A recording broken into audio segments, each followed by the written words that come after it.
Hello everyone, welcome to my channel. সবাই তোমরা কেমন আছো? আশা করি সবাই খুব ভালো আছো। আজকে তোমাদের সাথে শেয়ার করব আমি একটা সেমি ব্রাইডাল লুক। প্রথমত দেখো, আমি একদম স্কিনটাকে খুব ভালো করে প্রিপেয়ার করে নিয়েছি। আমি প্রথমত একটা টোনার অ্যাপ্লাই করেছি, তারপরে আমি অ্যাপ্লাই করেছি ময়শ্চারাইজার, তারপরে অ্যাপ্লাই করেছি একটা সানস্ক্রিন, তারপরে হচ্ছে একটা প্রাইমার অ্যাপ্লাই করেছি। প্রাইমারটাও অ্যাপ্লাই করেছি একদম লাইট ওয়েট, এবং ফাউন্ডেশনটাও অ্যাপ্লাই করেছি একদমই লাইট ওয়েট এবং খুব অল্প পরিমাণে। খুব ভালো করে স্কিনে ভালো করে ব্লেন্ড করে নেওয়ার পর তারপরে হাইলাইট করে নিয়েছি। হাইলাইট করে নেওয়ার পর একটুখানি লিকুইড ব্লাশ অ্যাপ্লাই করেছি। লিকুইড ব্লাশটাও খুব ভালো করে ব্লেন্ড করে নিয়ে ফুল ফেসটাকে পাউডার দিয়ে সেট করে নিয়েছি। তারপর করেছি কন্ট্রোর করে নেওয়ার পর একটুখানি পাউডার ব্লাশ, তারপরে আইব্রোটাকেও সুন্দর করে ড্র করে নিয়েছি।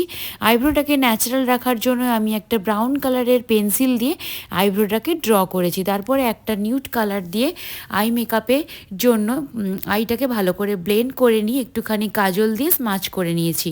তারপরে আমি একটা নিউড কালারের লিপস্টিক পরে নিয়েছি এবং ফুল ফেসটাকে ভালো করে সেট করে দিয়েছি। তো জুয়েলারিগুলোও সুন্দর করে পরে নিয়েছি। কেমন লাগছে আমাকে অবশ্যই জানিও।